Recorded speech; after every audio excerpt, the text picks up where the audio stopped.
Is it? Just press continue. Yep.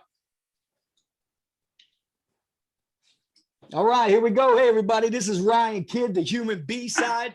I know you're used to watching my channel. We usually show a lot of records, talk about records, but today we're doing something a little different. You may know my guest from his infamous YouTube page where he is the chef of the future. You may know him from his 2019 solo album, Born in the Bronx. You may know him from owning one of the coolest rock and roll dive bars in the history of planet Earth for over 20 years, Manitoba's. You may know him from 14 years of Sirius XM, where he did 5 nights a week, baby. And you may know him from a little group that he fronted called the Dictators. Ladies and gentlemen, Handsome Dick Manitoba. What's up, baby? What's going on? What's up, man? First, I want to say thanks for coming on the show. Huge fan. This is really cool. Much respect, HD. Much respect. Thank you, brother. Thank you. So I figure, okay, if we're going to start somewhere, we got to start from the beginning. If we're going to know who Handsome Dick Manitoba is, we got to start from the beginning. So you got the new album, Born in the Bronx, and let's take that title and dissect it a little bit.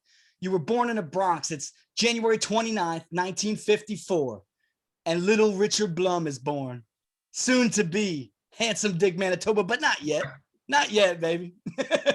We just got little Richard Blum in the world. So tell me, what was it like? It's a totally different era, man, than we're living in now. What was it like growing up in the Bronx in that era? What was your family like? And also, since music was such an integral part of your future, what are some of your first musical memories? That's 5 questions in one. I'm just going to let you roll.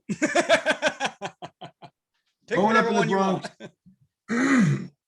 most of my memories, the brain is a way of sweetening things and submerging things that aren't sweet. And most of my memories were sweet memories, fun memories. I grew up in a really cool place with people that were, it was a mixed place. It was a middle-class housing development, city run, and everybody knew each other. It was small, 6 buildings. Everybody knew each other. Everybody looked out for each other. It was soulful. It was a soulful place to grow up. We painted white lines on Holland Avenue behind the building and played football. And because cars rarely came down that street, it was like a real off-beat street. And if a car would turn the corner, somebody would just yell, "Car!" And you wouldn't even look. You would just move over to the side, get out of the way. And we painted lines and we played football games, like, you know, two-hand touch in the street. So stuff like that, you know? That's cool. And I have great memories. I spent my childhood summers in the what they call the Borscht Belt, the Catskill Mountains. So I was a really lucky kid. I got to go away 2 months a year. I'm 100 miles outside New York City, Catskill Mountains, and that was the shit back in the day. Yeah, that's the place to be, right? There was no New Jersey. There was no Atlantic City yet, and they had all the big hotels and all the action was up there. There was no legal gambling, but that's where, you know, I had a whole other part of my growth and my teenage years, and it was completely different than the city. It was antithetical. It was the country, the woods, big tree houses. And what's one of the other questions? Some of your earliest musical memories as a child. You know, the earliest musical memories, there's 2 categories. There's ones I could say that you would go, "Oh shit, really?" That really don't mean a lot to me. And then there's ones that will mean a lot to me and to you.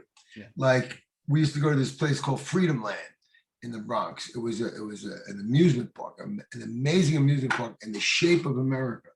And it wasn't that far from my house, like 3 miles. Went there a bunch of times. Saw, like, you know, Paul Anka play there when I was a little kid. My sister was 4 years older than me. She was like swooning. And I wasn't. Yeah, and, you weren't in it. I got to see Louis Armstrong play. Oh, that's cool. I was like 8 years old. I was like, "Oh, fuck, I didn't know who Louis Armstrong was," but I got, see what I mean? Like, it didn't mean a lot to me, but I get to say it. I saw him. Yeah. What meant a lot to me was coming down to the East Village from the Bronx at 15 years old and going to the Electric Circus and seeing Iggy and the Stooges at 15. Yeah. And Iggy cut himself open, and going to see the Fillmore East for about 15 shows and seeing the Who and the Kinks. And, you know, I ran into Ray Davies once a few years back in northern Spain when we were playing a show actually on the same stage that night. And I said, Ray, I'm a huge fan, and I saw you here, I saw you here, I saw you here, I saw you here.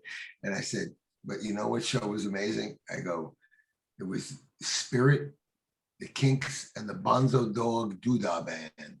And he just went, oh, that was a great show. He remembers it too. But what I would also do is I take photographs, I'd unscrew them off my wall in the bar, Yeah. put them in my suitcase, bring them with me, and get Ray to sign it. That's cool, man. Yeah. I got people to sign it, put it back up, you know, 20 years later, sign, 15 years later, sign.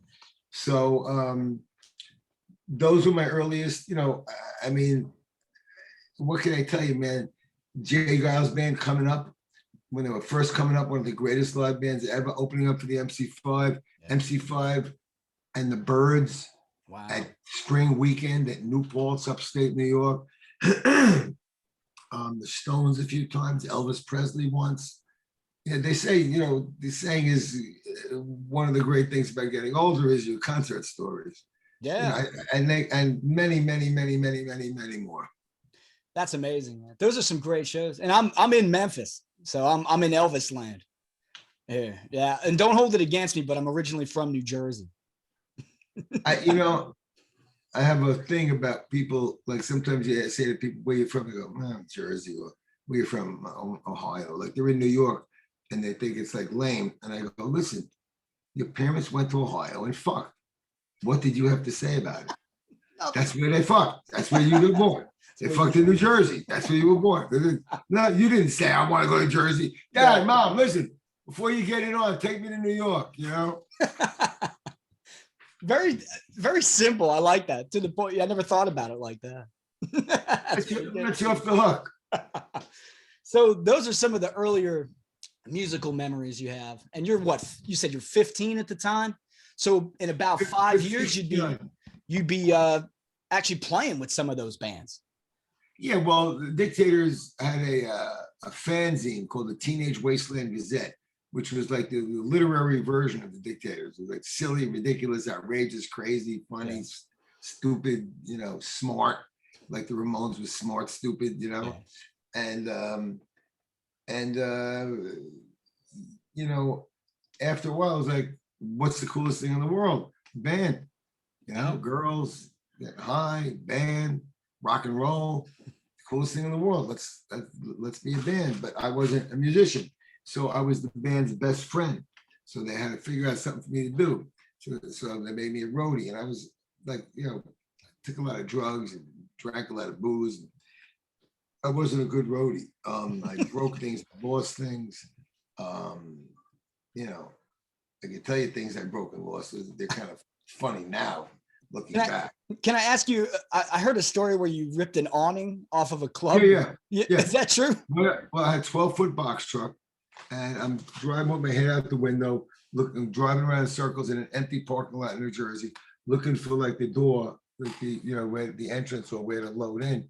And my head's like sticking out the window, and the top point of the truck caught on to an awning, and I kept going, like, I mean, just like 5 feet, but it was enough to like yank the metal pole that was holding the awning out of the concrete. And the guy goes like, hey, yeah, man, you did that. We saw you. Oh, I didn't do that. And he goes, my guy saw you do that. I went, okay, I did it. Yeah, I guess it was me. It was me. With no cameras either. You got busted, man. You were busted. You know, that alone wasn't what made me lead singer. What made me lead singer was I got the first powerful thing that happened was in a place called Popeye's Spinach Factory on Sheepshead Bay on the water in Brooklyn. I was going to ask you what this album, what this band means to you, the Trogs, and how important they were to your ascension to rock and roll frontman. Well, I was the crazy drunk guy and friend of the band. And at the end of the show, the lead singer, who we get along so terribly that I don't even mention his name. No. Very mature of me, right? We can get to that later. We'll talk about some good times first. So, I mean, honestly, it's not even a put down. Let me be honest about it. In my opinion, he had a lot of talent in certain ways, but one of his great talents wasn't a magnetic performer. He wasn't a charismatic performer. When I say I do something great and people respond to me, it's not me being an asshole. It's like what Muhammad Ali said. If you can do it, it's not bragging. So I'm not bragging. I could do it. Yeah. And the proof is I do it. I go out there and there's something. I would put Iggy up way higher than me. I wouldn't put myself in Iggy's category. He's my hero. But he's got this electricity when he comes out there. Yeah. I have like a version of some kind of electricity. Okay. Oh, there's energy there. Yeah. Yeah. It's like less voltage, but it's still voltage. Yeah. But the thing is, I come out and Chris Stein from Blondie was there, and every year that goes by, more and more people were there. All of a sudden, the whole world. Yeah, I was there too. It becomes a thing of legend. Yeah. Yes, and Eric Emerson, a man like Eric Emerson, who played in a band called the Magic Tramps. They were well known. They were part of the Andy Warhol world. Right. He was there, and they went crazy. They loved it, and everybody there loved it more than the set. And it kept happening until Sandy Pearlman and Murray Krugman. Sandy, rest his soul, and Murray, who got assigned to Epic Records, and Sandy managed and produced Blue Oyster Cult and wrote songs for them. It was like a no-brainer. It's like this guy, has got to be in front more and more and more. And first, it was like a joke. Let's just put him up there for a joke because Andy has a better tone, or he can hit the notes better, or all this stuff that it really isn't make or break in rock and roll. Rock and roll is two things: writing songs and making an album, going out to the people and delivering a live record. The Who made great albums. The Who were a great live band, right? I made the band much greater live. So that's why it wasn't just like a bone thrown to me. It was something that happened that really was supposed to happen. It happened the right way. Yeah, it seemed like it kind of happened organically, man. The people wanted it, so it just happened. They call it stepping in shit. It could be. What I like too is you're talking about Iggy and someone you really admire, and his story. Being a drummer, he's sitting in the back in the Iguanas, looking at some guy, he's saying, "I could do that better, man. I want to do that," and they wouldn't let him do it. And then he gets up there, and the rest is history, man. But you weren't even the drummer. You were behind the set. You were the roadie, and then came in. I interviewed Iggy up at Sirius years ago, and he's one of the smartest guys, one of the coolest guys. I mean, I can say I love that guy. Yeah, love that guy. And he says, "If I got sick of looking at this guy's narrow ass in front of me." He's funny, he's charming, and he's smart. It's a weird thing to say, but he's smart in like a really cool way. Yeah, just a really cool motherfucker. That's the kind of dude like you hang on every word that he says, and you're a guy, I think you're a really charismatic, outgoing dude. I mean, I think even you would, when Iggy's talking, it's like, oh man, you got to listen to this guy. He's got some shit to say. Well, there's a lot of, believe it or not, there's a lot of people in my life who have such great stories. When I interviewed for my podcast, You Don't Know Dick, it's called. I interviewed Lenny Kaye. His stories were amazing. Bob Gruen ran around town with John Lennon. His stories were amazing. Yeah. Tom Morello, his stories were amazing. There are a lot of people. I have a friend named Keith Elliott Greenberg. I'm a big professional wrestling fan. Oh, I listened to that one. He wrote the books, right? He wrote many wrestling Yeah. books, and he wrote for the WWE magazine for 22 years. Then he produced America's Most Wanted for 10 years. Oh, wow. Now he's the producer of crime stories for CNN, fake news. He's a crime story. So when we have WrestleMania parties now, all of us wrestling experts, I've been watching it since the early 60s, we sit around with all our knowledge and shut up, because he'll go, one time Andre the Giant, he was on and he starts telling the story, and you're just like this, like, what? Really? Really? Tell me more. He's so well-spoken and clear with his stories. And actually, Keith Ellie Greenberg, I'm going to throw him I'm going to say something really nice about him. And it's a thing he did. I was in my gym. I work out in the gym a lot. Yeah. And I was in the gym and I forgot I was interviewing him. And it was like, let's say 8 o'clock. And it was like 7:20. And he goes, oh, fuck, Keith. Man, don't get mad. Now, the average person go, Richard, I can't believe you forgot me. All right, look, I have some time next week. He just went, when will you get out? Like, I'll wait. When will you get out? It's a solid guy. That's a solid dude. Yeah, his stories were great. I listened to his episode.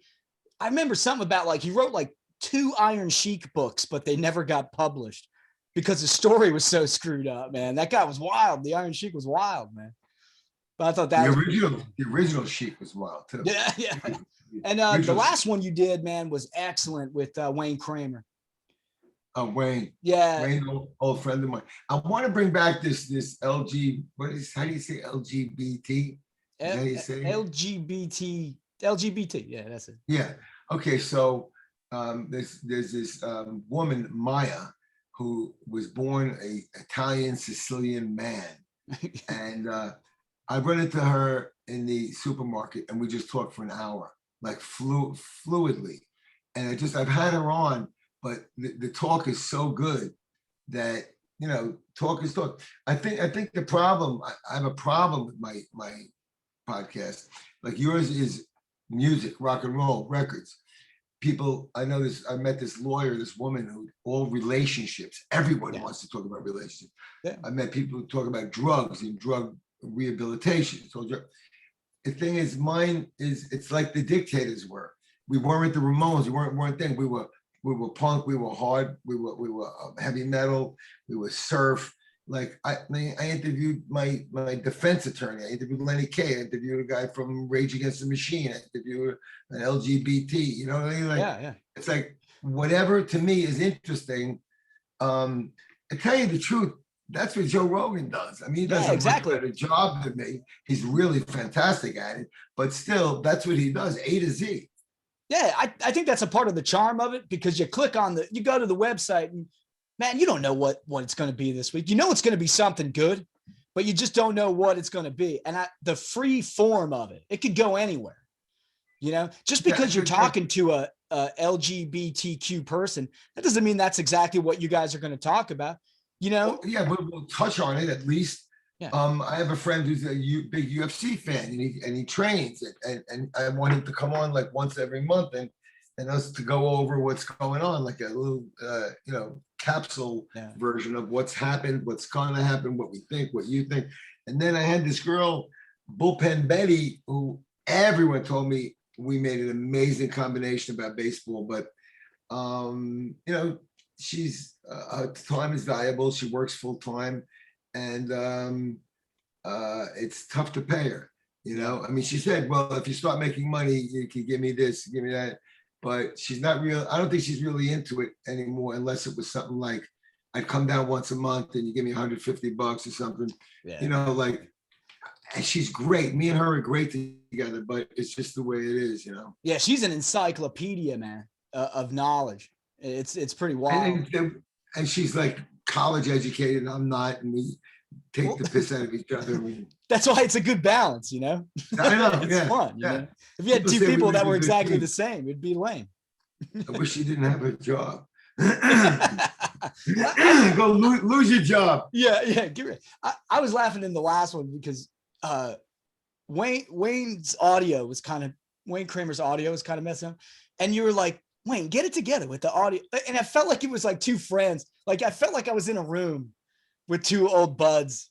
Was his audio wrong the whole show? No, it was at one point.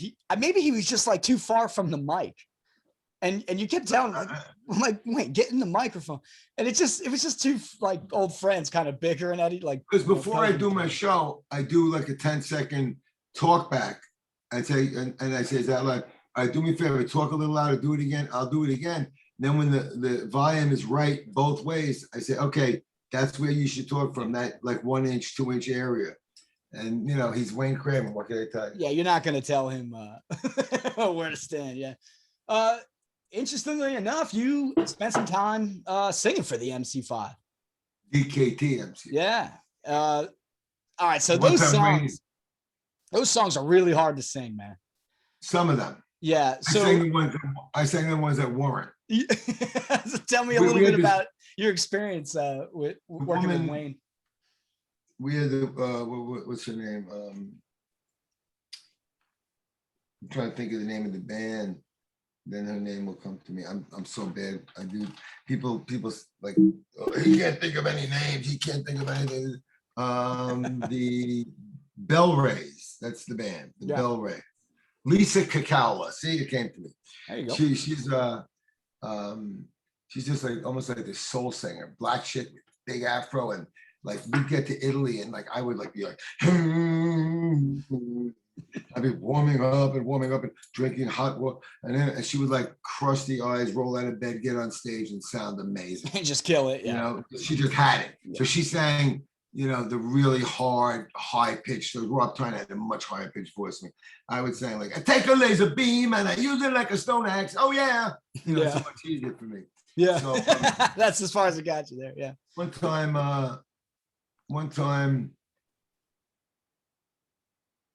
it was my son's birthday or something, and he was like 5, and I was over in Europe, and I said, "What time is it? What time is it? What time is it? It's time to kick out the jams, brothers and sisters." So then, when we got backstage at the end of the show, Wayne says to me, "Hey, can I ask you something? What? How come you didn't say motherfuckers?" I said, and then this Dennis Machine Gun Thompson, the drummer, went, "I think he had a case of the daddies." Yeah. And I go, and he goes, "Well, say motherfuckers." I go, "You're paying me, I'll say motherfuckers." You want me to say it? I'll say it. It was such an honor being on a bus, traveling around Europe with the MC5 guys and talking to them like you're wearing our pajamas like 3 a.m, bouncing around country to country in a bus. Played with them at Rose Hall in UCLA, at Central Park. For a band that I admired from my teenage years on, it was quite exciting. Yeah, if you would have told a 15-year-old Richard Blum that he'd be the singer of the MC5, I mean, you probably would have went, "No way, man." That's crazy. The way I look at it was I get a phone call going, "Hey, how would you like to travel around Europe, get paid, and sing Kick Out the Jams?"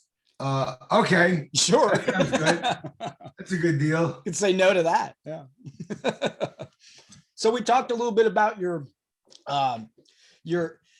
the beginnings of you being the front man of the Dictators. You went from Secret Weapon to The Weapon. And I have a question from a friend. He wanted me to ask you on this cover here, Go Girl Crazy. He wants to know what the story is behind this album. You actually signed this for me too at one point. I think it was my 21st birthday. I went to Manitoba's and I brought this with me.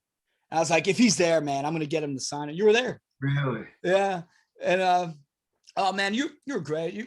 We talked about like Dictators a lot and stuff. You were just cool, man. It was a good time. That bar was the best. I had some of the best nights of my life at that bar, man. It was the best. Yeah, but it was my clubhouse. Yeah, man, it was great. And you never knew who you were going to see in there. There was always somebody in there who was cool, Yeah, sometimes Jimmy Fallon would come in. Yeah, exactly. Yeah. And then you wound up on the Tonight Show that one time. I couldn't believe it. I said, "Oh man, that's Handsome Dick." Yeah. That was cool. He was good. He was good. My buddy wanted to ask you, how did this picture, was this planned? Like this was going to be the cover, or no? It's kind of just a spur of the moment kind of thing. No, we planned it. Being wrestling and me being the crazy wild character, and I guess it was like I was getting ready to go up into the ring, and we had that jacket made up, which in those days, in the early to mid '70s, was incredibly expensive. Yeah. I mean, in those days, that jacket was custom made. They put it on a dummy and they stitched it, and then they had me try it and try it and try it. It's in the Rock and Roll Hall of Fame, Yeah, right. It's hanging up there. and that was it. It was like people looked at it and goes, "What the hell is this?" How In could you not want to check 1970, that out? what the hell is this? This guy, just like this, it's just it. No one had like a reference point for it. You know what I mean? No, It yeah, there was nothing like it. And it's funny. When I show people that record for the first time, they're either really intrigued or like disturbed by the cover. I just love it. Disturbed. Yeah, they're disturbed. They don't know what to think, man. And I wanted to ask you one more thing about the Dictators. Be the third album, Blood Brothers. When you started really taking over, like you singing most of this record. And what was that transition like? Being in the studio and being the guy, man, being the voice for this record. It felt great. Felt great. Felt like I got my just due. Yeah. I was the right man for the job. The guy that wrote the songs was the type of person who I think felt that because he wrote the songs and they were his babies and he created the band, he owned what I call the air rights over the Dictators. Yeah. And I mean, my way of looking at it is if you write songs, you get paid as a songwriter. If you write songs, you get paid for publishing. If the four of you say, let's start a corporation called the Dictators Incorporated, and we each own 25%, and any other corporation, normal corporation in the world, you got paid for your songwriting, you got paid for this, we all split everything on the road, we get paid for this, you get paid for that. And somehow, because he was sort of a leader type of guy, he assumed that it was his band. Now you have to understand something. I made the band happen much more live. Ross became a guitar hero. He was in the band 43 years of his life. Scott, very smart, very talented guitar player, songwriter in his own right, and many different drummers. And wound up, JP was the drummer that was with us longest. And JP is an excellent, excellent hard rock drummer. Yeah. And that was the band. And it should have been, I mean, it should have been like, how did the Gallagher brothers get along? How did the Davies brothers get along? It's like we're not brothers. And it's too bad because there was a time and place where I thought there was a chance for us to come together and realize that we equal a whole, that there's a magic to like the magic to friendship, the magic to a relationship, the magic to a band. Even Little Steven is rare. You get a bunch of people that just people respond to it. It's magic, but you have to share the power. And if you don't, shit goes awry. Yeah. So that's my take. Yeah. So I mean, we don't have to get into it, too much if you don't want to. But I mean, you went out as in what 2014? Was it the Dictators NYC? We went out for about 5 years as Dictators NYC, twice a year for about 5 years, maybe 14, 15, 16, 17, 18, something like that. Yeah, and it was you, it was Ross the Boss, and it was Patterson with Daniel Ray and Dean Rispler, right? Yeah. Now Daniel Ray was, our punk rock credibility, Ramones. Oh yeah, Ramones. He sang good background. He played good rhythm guitar. Dean Rispler made the thing fun for me. Dean Rispler is one of my favorite people in the world. He is a fabulous bass player, a fabulous guitar player. He looks amazing. And I would like walk up behind him and push him while he's playing bass. And he wouldn't get mad at me. He would just laugh and crack up and kick me in the ass. Yeah. And he made rock and roll more fun than it had been in a while for me. He was my guy. Yeah. So that kind of ran its course. And there was some issues there. I don't know if you want to get into that or not. We don't have to. If you don't want to, we can move on. If you're done talking about it, I'm good with that. I mean, it boils down to, look, I can tell you my opinion. Yeah. And it's like he said, she said. He said yeah. Horrible things about me in national. My friend runs a great, he's been doing podcasts since 2005. It's called Rock and Roll Geek Show. And he's done like 1,200 podcasts. Wow. And, Andy said really ridiculously personal things about my job, my work, my relationship with little Steven, my relationship with my woman, my mental health. He's talking about my mental health. And I must have said something that pissed him off. I must have said something that got him angry.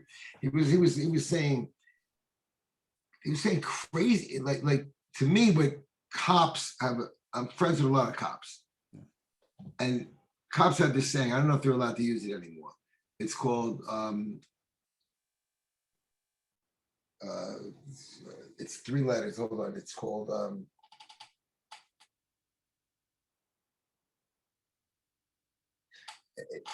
it's an emotional EDP, emotionally disturbed. When they're called an ambulance instead of another cop, it's because it's an EDP, an emotionally disturbed person. Something about me taking over and getting all the attention.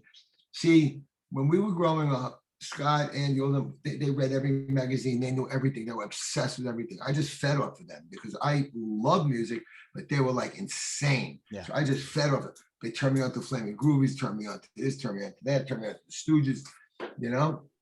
So I just think that from then on, I was just this clown guy or something. He would complain to little Steven that Richard doesn't do his, he doesn't practice, he doesn't put his work into his craft.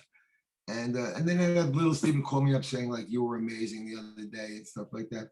So he decided that, he's talking about all this stuff about me being, he would never go out with the Dictators again because he values, I heard him say this, he values his sanity too much. Oh. And it's kind of funny.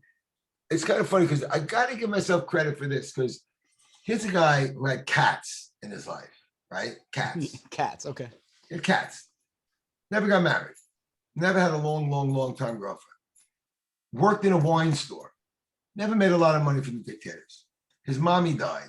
They sold the house. He got $1 million. He bought a house upstate, an apartment in New York. Yeah. He made money because his mommy and daddy died. Didn't make money from the Dictators. He's calling me all kinds of names like that. I'm saying, wait a minute. I split up with my woman. My son decided to live with me. I'm taking care of a human being.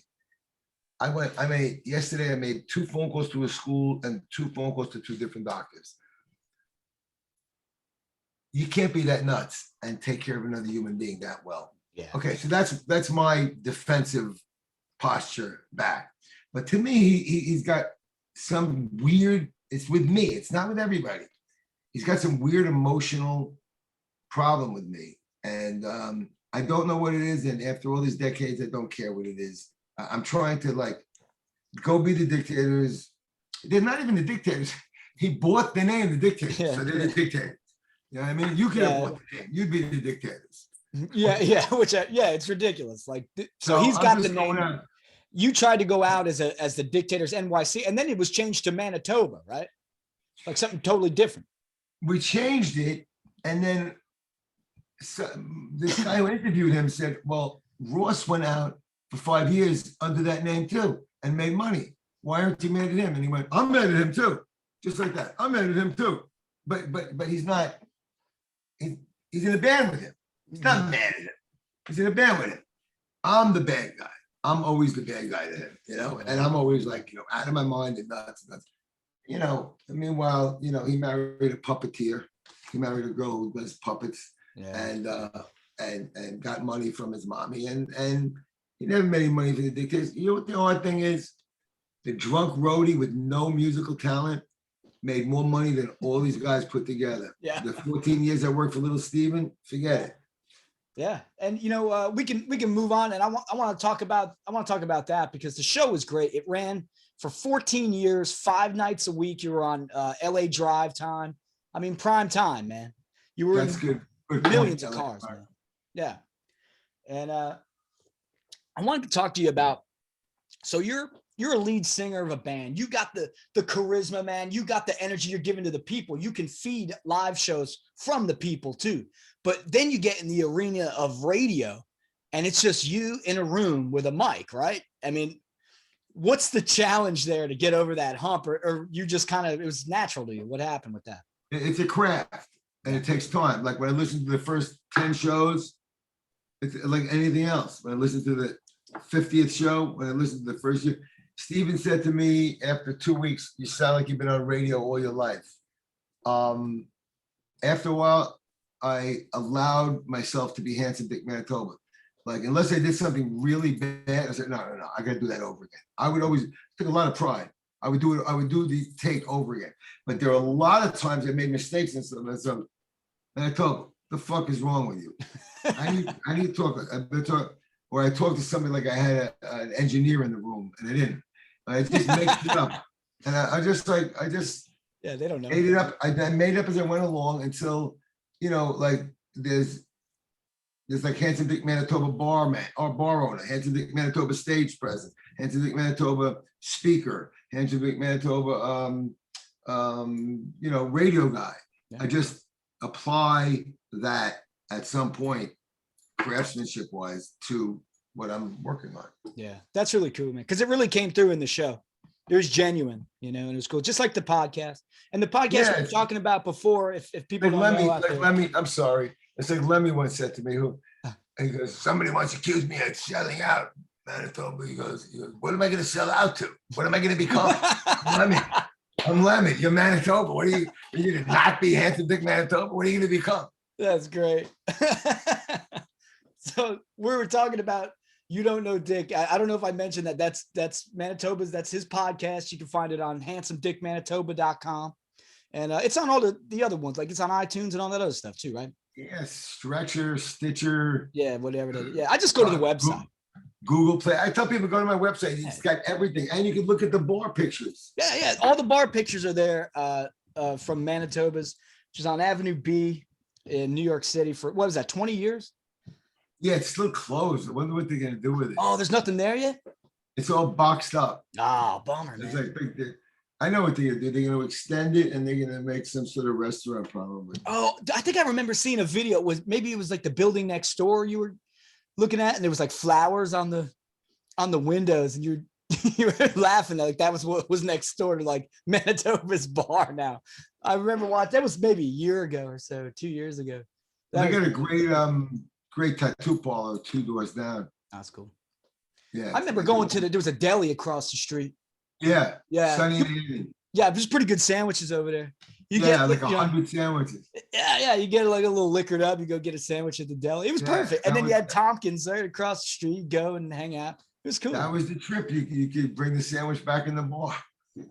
Yeah, you could do whatever you wanted, man. It was cool. And like I said, there was always somebody there, man.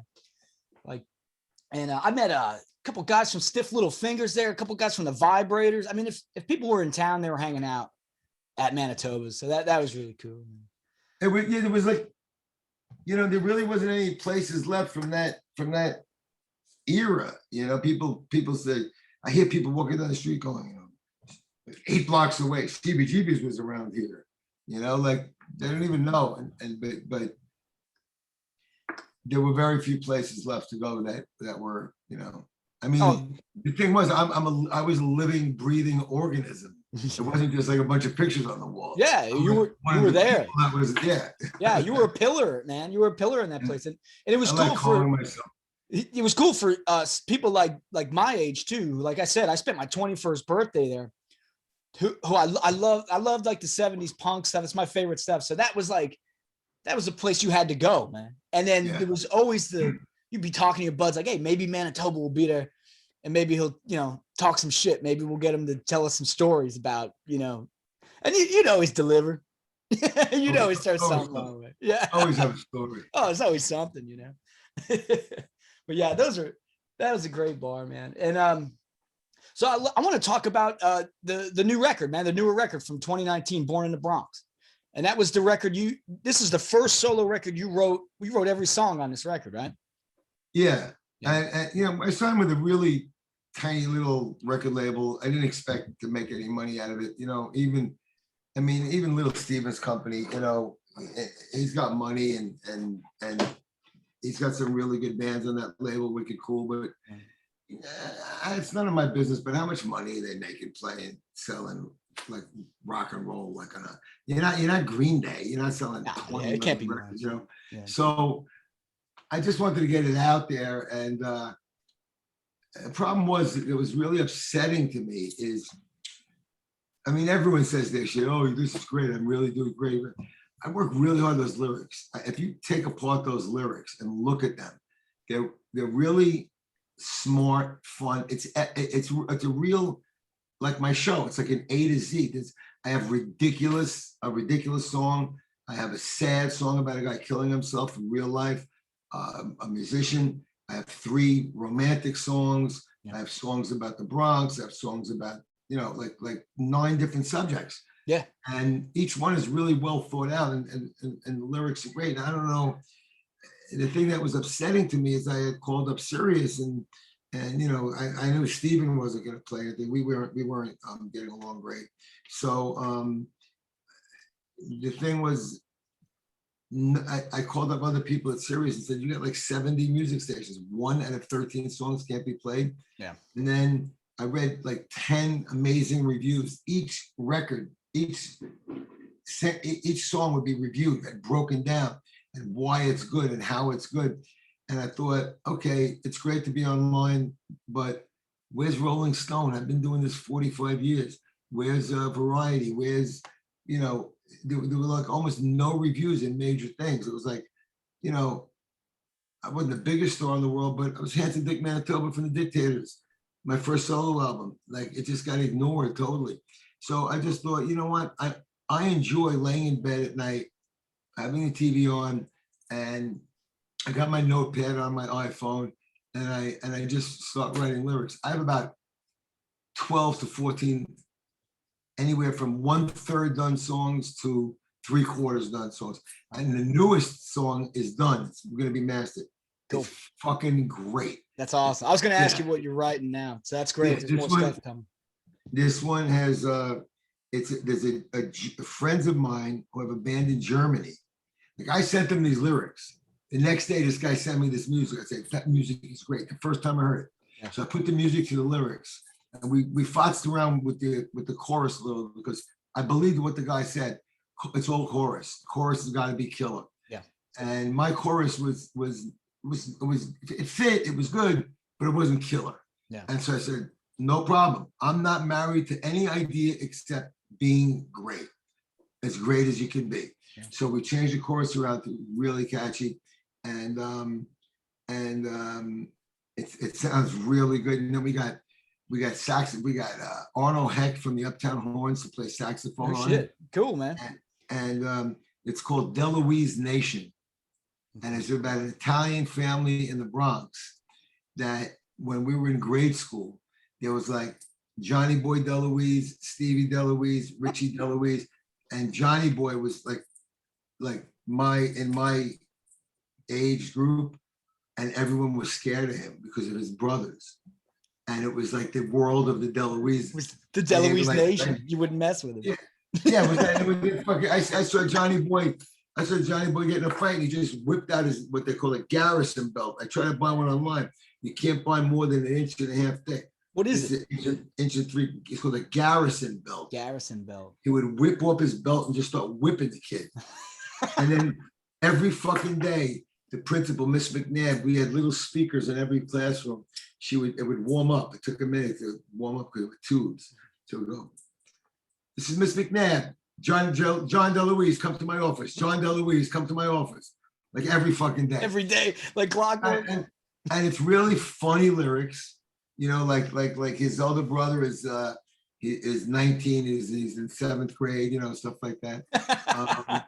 It's funny lyrics, and it physically is a good, fun sounding rock and roll song. That's rock and great. roll. Yeah, I want to hear Deloise Nation. I'll tell you a song on the new record that I love, and the song that brought me into the album, because I'm not a deep guy. I like some, some silliness, But the second song, Back to My TV, it starts out, it goes, I'm trying to watch Kojak on my TV. But you want to know something? 1980s. I try to say to you guys, hey, could I try to write songs? I never got a pat on the back. That first line was written like 1986. No, really? I lived with this girl. She rented this room that was like a telephone booth. I climbed up a ladder into a bed to a 12-inch black and white screen, and I would push the curtain was like this wide. I pushed the curtain and saw the cops. And I was like trying to watch Kojak on my TV, but the cops busting dudes outside is more fun to see. So it hits. But what the story was about was my love of TV. Yeah. Women have disappointed me. Things have disappointed me. Food has disappointed me. The only thing that's always been there for me, when I come home, I turn it on. Never been disappointed by my TV. By the TV, yeah. That's a great song. I loved it. Yeah, and it had like a little like Chuck Berry, Little Richard kind of feel to it. It was pretty cool. And another song on that record that was pretty heavy was The Cooker and the Hit. Yeah, well, that was first. No, that was me. Yeah. That was me. That's got to be first hand. I like to mix. I like to mix things like comic books, like Odin's Calling Me, or my spidey sense was tingling, or another line. One of the lines about Jake's mother was we fell in love. I got on the train at 2:42 on the way down. We made eye contact. By the time we got off the train, we went for a date, and the rest was. And then I quoted like 3 lines from the Grateful Dead. See, that's awesome. I don't like anyone to like. It's like you don't know what I'm gonna throw out there. Exactly. Yeah. I gotta just show you something here. Cool. If you got a minute. Of course. You can talk. Yeah, so Handsome Dick had a solo album. That's what we're talking about now in 2019 called Born in the Bronx. It's his first solo album ever. And the man wrote all the songs on the record, man. So it's something he's really proud of. It's a great record. Oh, any chance it's going to get pressed on vinyl, man? Or is it just going to be CD? The album I made? Yeah. No, I asked him, can we get some vinyl? He goes, no, vinyl's too expensive. See, I got a song here about Gorgeous George. Oh, cool.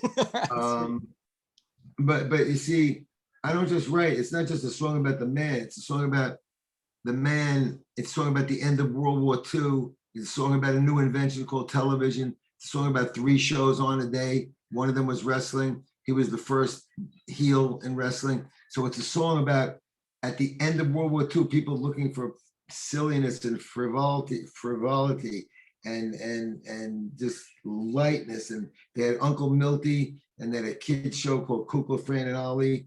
And then they had wrestling. And he was like this, all of a sudden, from this dark-haired guy to this pristine, so it made him gay, because in those days, if you were wearing fancy stuff, you were gay,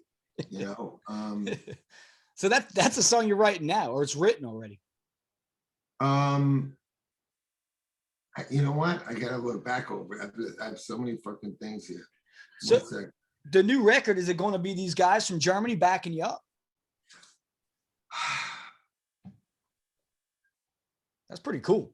That'd be a cool story. Know. Yeah. It's this guy Michael, who's my new best friend, who I never met in San Francisco. Michael, who does the podcast, it's his friend. So I don't know what he's gonna get out of him. Man. Give me a second here. God damn it. I'm sorry, audience. It's all good. What are you looking up? I want give me I want something that you're gonna really enjoy. Oh, okay, cool. I know this is probably terrible for this show. Okay. No, man. If you're gonna play some music, that would be fantastic. That's what I'm looking for. Cool. The world premiere. This might be it.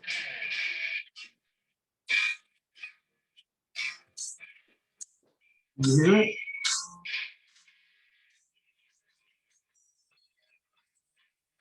I can't hear it. I can't hear it. Did you hear it? No. Oh. How did I get you to hear it? Try here, play it again. Don't put it so close to the microphone. Just kind of put it like where you are. And turn it up. Yeah. There you go. You hear it? Yeah, turn it up. There you go. No, the way you had it before was perfect. Oh. Okay. Oh, it goes like in and out. Oh man. Oh man, I want to hear it too. Shit. There's no way you could like put it on. Don't I? No, I guess it doesn't just work like that. Oh, like put it on the. That would be On cool. something. I don't know. There Whatever. probably is a way, but I don't think you and me are going to figure it out. It doesn't sound good to you. So that means it doesn't sound good to them. But how could my voice be coming across and this not? Yeah, there was a part where it sounded like really full, and it sounded great, and then it would just go down, like which I couldn't do it. But you could with all right, there's the camera Yeah, and the speaker. Is that louder? yeah. That's louder, right? That's right. Just tell me if this works. We'll try it one more time. Okay. Yeah, it did it again where it like starts off good and then it goes really low. Oh. Yeah, it goes in and out. All right. You'll hear it one of these days. The first chord sounded good. I'm gonna have to wait for the album. Man, I almost had a world premiere. Oh. Fuck, man. Somebody would have copied it. Oh, email it to me, man. I'd love to hear it. I gotta get it fucking done. I gotta call up the guy who does that shit. I don't know, EMI. He didn't even answer me back. EMI, not EMI, ASCAP or whatever. Oh yeah, you got to go through that whole thing, man. So there's no money in this shit anyway.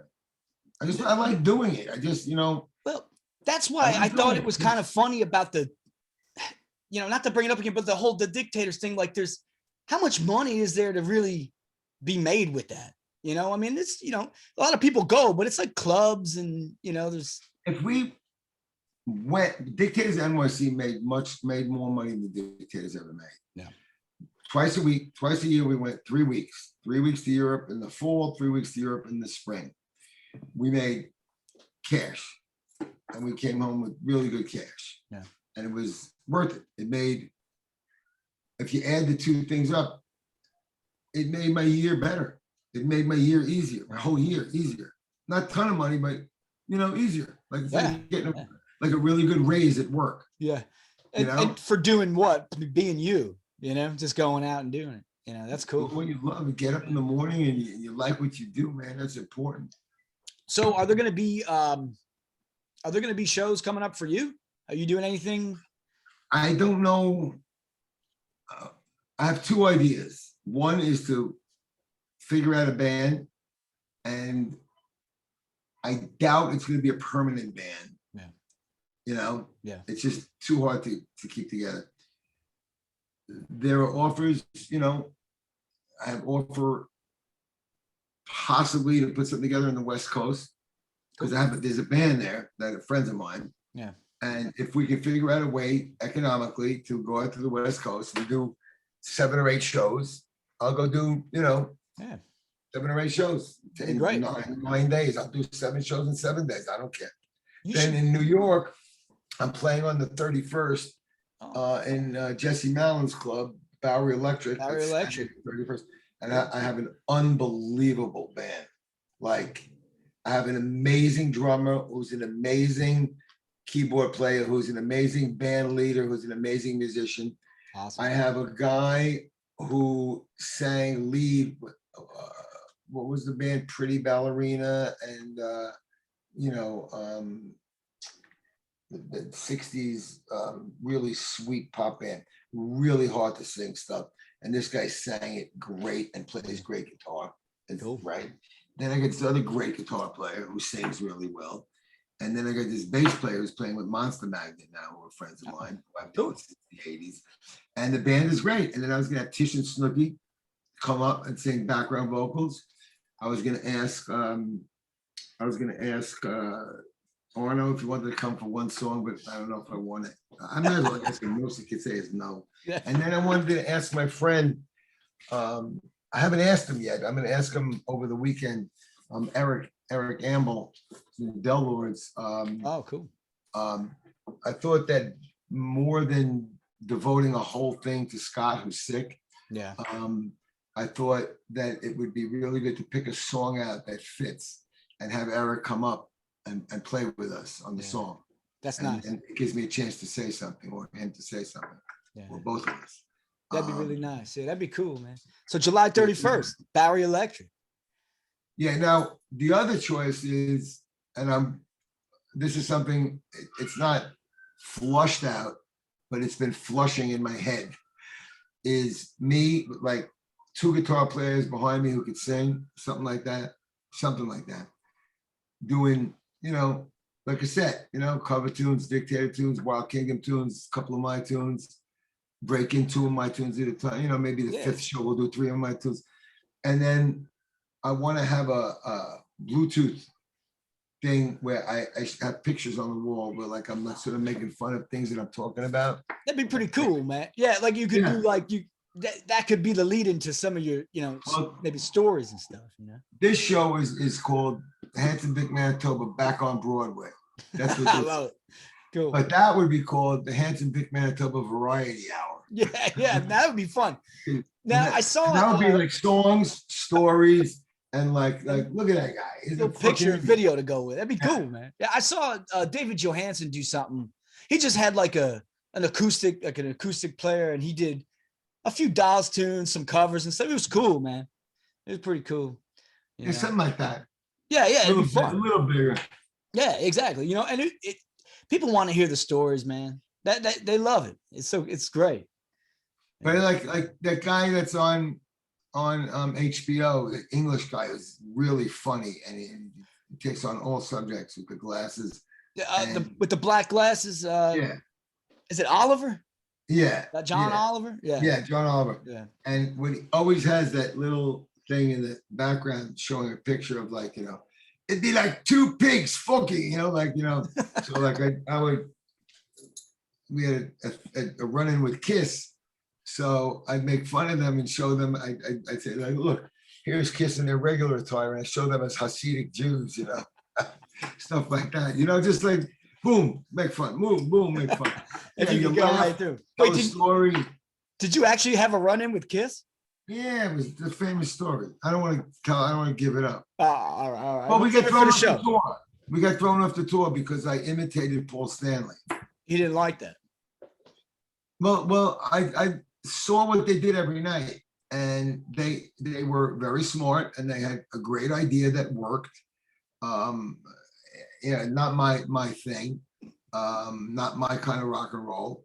I didn't think it was the worst thing I ever heard, but it certainly wasn't really good. But anyway, they made millions and millions of dollars. God bless them. They're all successful. They went out every night when we played with them, and they would say the same thing. And I said, I'll never be a big rock star. I can't do this. I can't do that. So then one night I did it exactly the way Paul Stanley did it. And the next day we were thrown off. You're done after that. Oh no. Toast, as they say. Toast. Over. That's great, dude. What about see, this is you could do a book, man. And speaking of that, I actually I brought this out too. It was the Punk Rock Book of Lists you wrote with Amy Wallace. So if you want to know, like the top 5 drugs to do while playing punk rock, if you want a list of fat punk rockers, or 14 foods to avoid while on tour, it's a lot of fun. It's what I call a bathroom reader. Yeah, it is. It doesn't matter when you pick it up. Yeah. But the funniest story about that book was, you have to hand it in at a certain point to the editor. it really wasn't a written book. It was just a collection of Lists. lists. And at the 11th hour and 59th minute, I get like an email from Debbie Harry because I had asked her. She's wonderful, wonderful girl. I love her. And she sent me a list of 10 people I'd like to fuck. So I'm going down the list, waiting to see my name. And it's like 6, 7, 8, 9. Fuck. She's my fuck. But you know how I soothed my frail ego, male ego? How's that? I was probably number 11. Oh, I was gonna say you probably got an honorable mention or something. Yeah. You know. but what a great last list. That's pretty cool, man. Then you got to fit that into the book. That book is hilarious, man. If you can find it out there, because that was what, like, that had to be like 2007 that came out or something. And, Yeah, I still got some in the house. I could order them. oh, they're great, man. People you got to pick it up. You got any Manitoba shirts left at a bar? No. Yeah, those are See, the thing is, if I had the money right now, there's a whole bunch of things. I have ideas, but when you think about it, you got to store them. You got to get women's, like small, medium, large, men's, small, medium, large, extra large, double XL. Yeah. How many of each? And it turns out to like, if you get more ones, if you get other ones, you're putting out $2,000.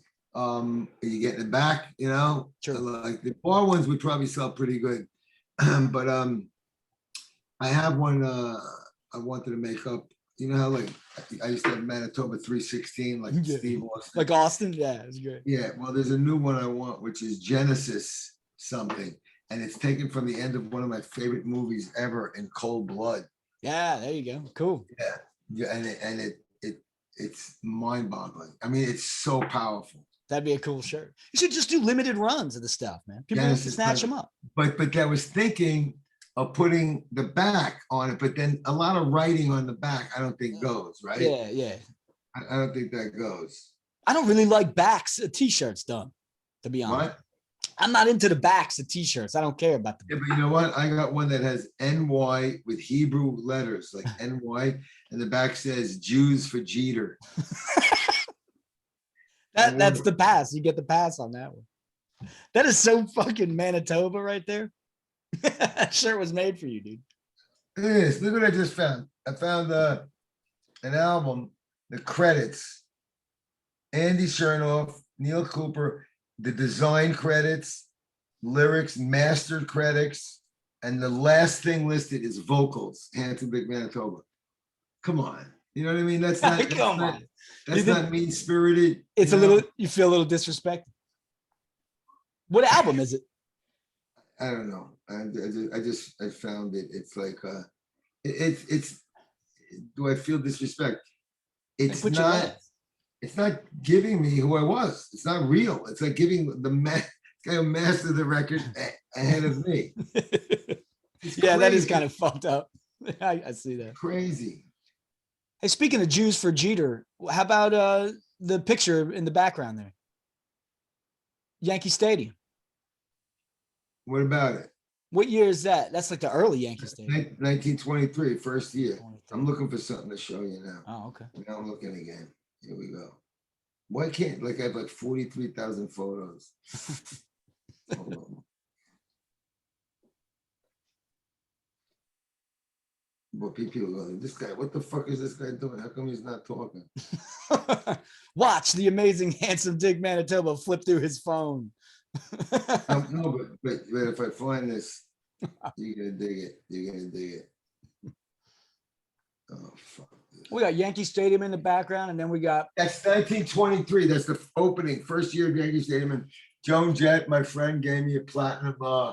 That's cool. Presented to Richard Manitoba to commemorate RIAA certified platinum sales of more than 1 million albums of Black Heart Records, album, cassette, and CD. I love rock and roll. Joan's a really sweetheart. Yeah, that's cool, man. Now, how many people have that hanging on their wall, man? That's cool. So Manitoba's he's looking for something important here, man. No, if I don't find it in 10 seconds, I'm going to forget it because I don't know how far back it is. It's just something I want to read, but Take your time.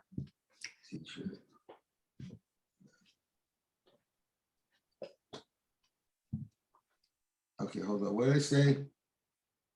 I tell you what, I look it up. What did I say? The guy from the Catholic Bible. I just was gonna put on my shirt. Oh, Genesis. Yeah. Yeah. The end of In Cold Blood, Genesis reading.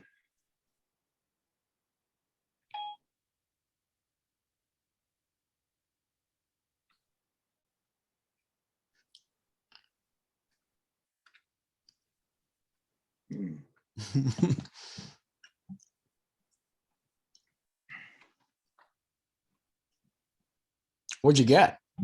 Forget it. This is.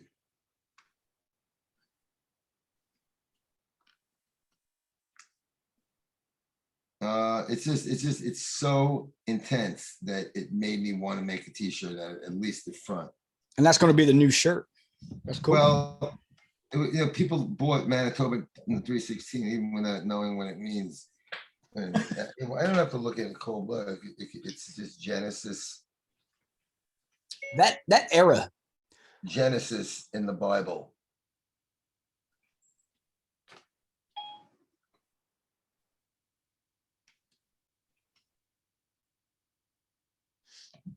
If I had 12.2 or like 9.7 or something, it would be. Well, anyway, it's so great. It's Yeah, when you find it, send it to me. It's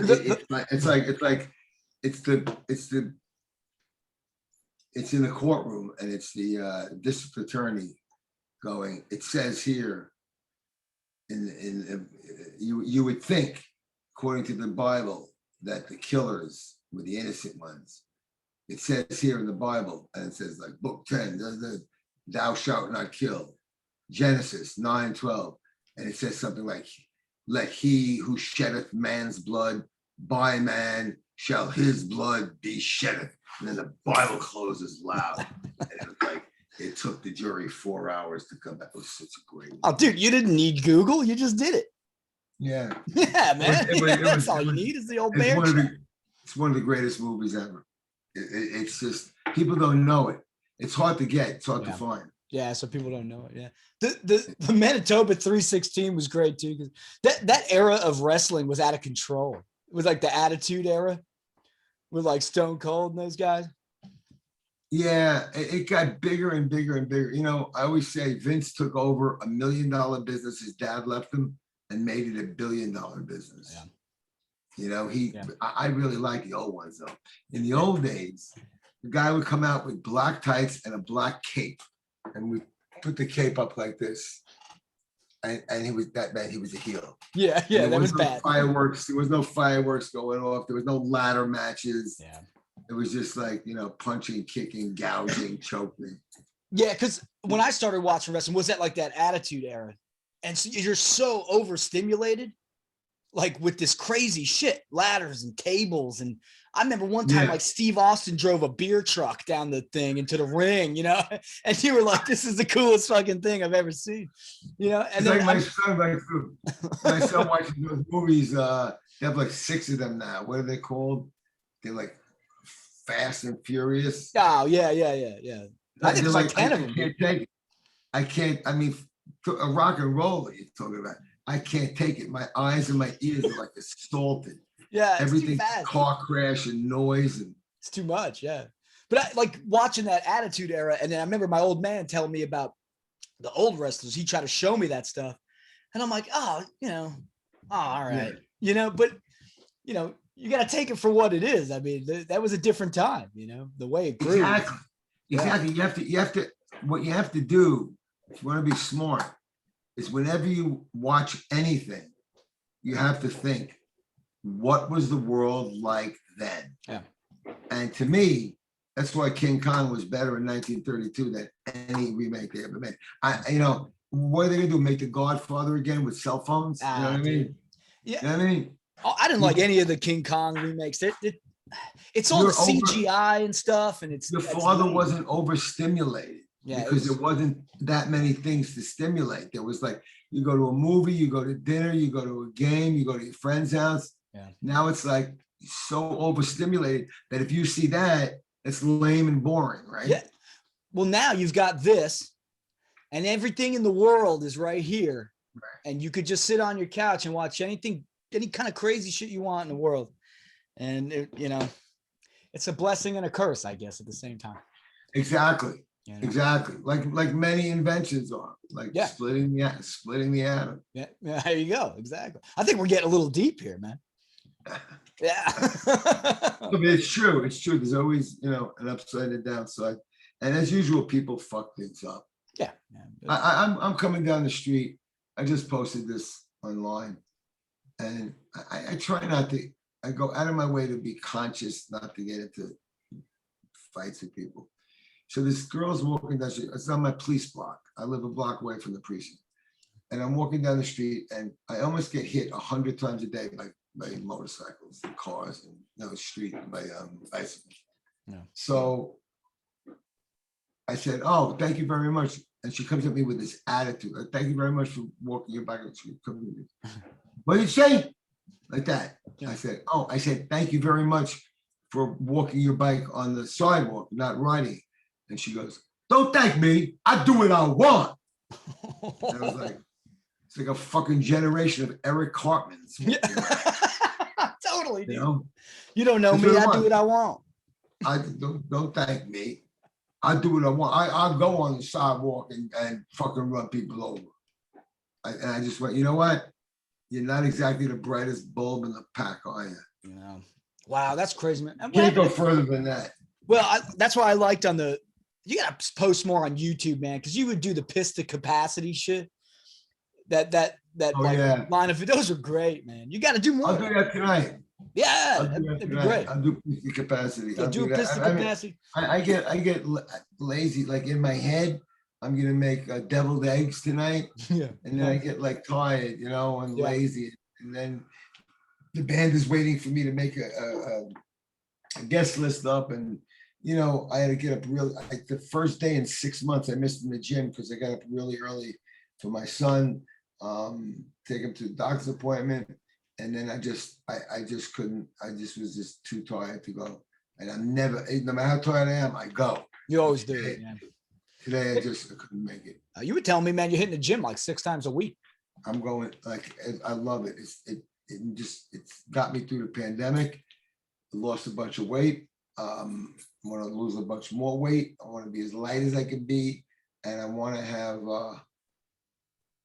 I want to have shape to the parts of my body. Shape to my chest, shape to my back, shape to my arms. I don't have to be. I'm not trying to be like one of these guys walking around like this. Just a symmetrical, a little shape, definition, maybe. Something. Muscles. My muscles look like I work. You got to work on them a little. Yeah, it takes time. I love doing. Yeah, I'm in no rush. Yeah, fuck it. That's great. I should be. I should be, right? Yeah. Well, fuck, 67. You're 67 now, right? Yeah. Yeah. So six times a week at 67 years old, man. That's commitment, dude. That's commitment. You got trainers that are pushing you, or you just going solo? I'm going solo. Once in a while, I'll hire a trainer, like once a month or so. Yeah. But I try to watch a lot of guys on TV, and basically, I only have one question left right now. I overdo it every time. Like if today, I was supposed to do chest and triceps. So there's I could think of 1, 2, 3, 4, 5, 6, 7, 8 chest things to do. I don't think it's good to do 8 things on a body part. So my thinking is, if I'm doing chest on Friday and Tuesday, do 4 really hard on Friday and 4 really hard on Tuesday. And I get out a lot quicker, and I'm working really hard, I'm building up. But after a while, I just think I've seen professionals go, if you just keep going and going and going, not gonna happen. Yeah, too much is not good for you, right? I mean, but going there 6 times a week, yeah, your body, you're dropping pounds, but mentally it's probably good for you too, right? Fantastic. Right? Great Yeah. point. You get all the endorphins going and Totally. I yeah. wake up sometimes, I get out of there, I'm like, it's not like things go away. It's like things are okay. Yeah. They go from like, oh, you wake up like, oh, and then you get out of there and you're like, things are okay. I can deal with shit. The Yeah. endorphins, that's it. Yeah. That's what it is, man. Yeah, it's cool. What about are we gonna get more Chef of the Future? You're gonna do some deviled eggs or what? Yeah, yeah. That's a fun segment. It's so DIY. If I showed you, I have this like thing, like it's like 3 feet high, like not tied on, but like, 2 pieces of plastic, and you screw it on to your chair, and then there's like a gooseneck, and I have to get the right angle with my camera. Yeah, for the phone. Yeah. You're using this. Yeah. So I gotta get where I'm cutting. And when you cook, the deviled eggs are easy, but if you cook like a meatloaf, you have to have the meatloaf done in the oven as you're making one. Yeah, yeah. So you can't show just them when you're done, this is what it looks like. Yeah, you can't show raw. I mean, I love when you do the Chef of the Future and someone calls you or texts you, and you're like, how the fuck do I get the calls and the texts off the screen? That's half the fun of it. I love it. It's just cool. To get the text. Yeah, like you always get a text or something or a call, and you don't know how to get it off the screen, and that's a part of the charm. It's fun, it's just funny, because you feel like you're just kind of hanging out, with you. So it's cool. So before we end, right? I stole this from you, and it's rapid fire questioning. I got 10 rapid fire questions, and none are really serious at all, but that's what I do. Yeah, Alice Cooper was like scared. Relax. Just relax, man. It's okay. Yeah, I usually remove the toilet paper first. That calms them down. Over or under? What do you do? Yeah, I'm an over guy. Yeah, I'm an over as well. Yeah. What you seem pretty upset at Wayne Kramer for eating creamy peanut butter. It's something wrong with people who eat. I'm a smooth guy myself. Part of the there's 2 things that are sensual in food: taste and texture. Smooth peanut butter texture sucks. Okay, I love your passion for peanut butter, dude. I love that you ask every single person who comes into the studio. It's great. I love it. So I'm gonna ask you some rapid fire questions. There's 10. So we'll do this, and then plug whatever you want to plug, say what you want to say, and then we'll call it a night. What do you say? Great. All right. Great. Cool. All right. Rapid fire question. Boom, boom, boom, boom.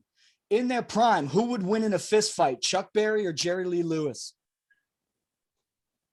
Oh, fuck. That's a good question. Thank you. In their prime? Yeah. I have to go with Jerry Lee Lewis. Yeah, it's a close one. What's the most White Castle sliders you've ever eaten in one sitting? Probably about 20. Holy shit. Manitoba is stranded on an island and can only bring one record. What is it? The Beatles box set. Oh, nice choice. If you could pick one person to epitomize punk, who would it be? Joey Ramone. Who's your favorite New York Knick of all time? New York Knick? Yeah. I don't know. We'll go with Willis Reed. No. Oh, wait. New York Knick. Let me say Wolf Frazier. Yeah. Clyde is he's a champion. Have you still never watched Channel 13? Of course. Of course I haven't. If Handsome Dick Manitoba was elected mayor of New York City, what would be banned immediately?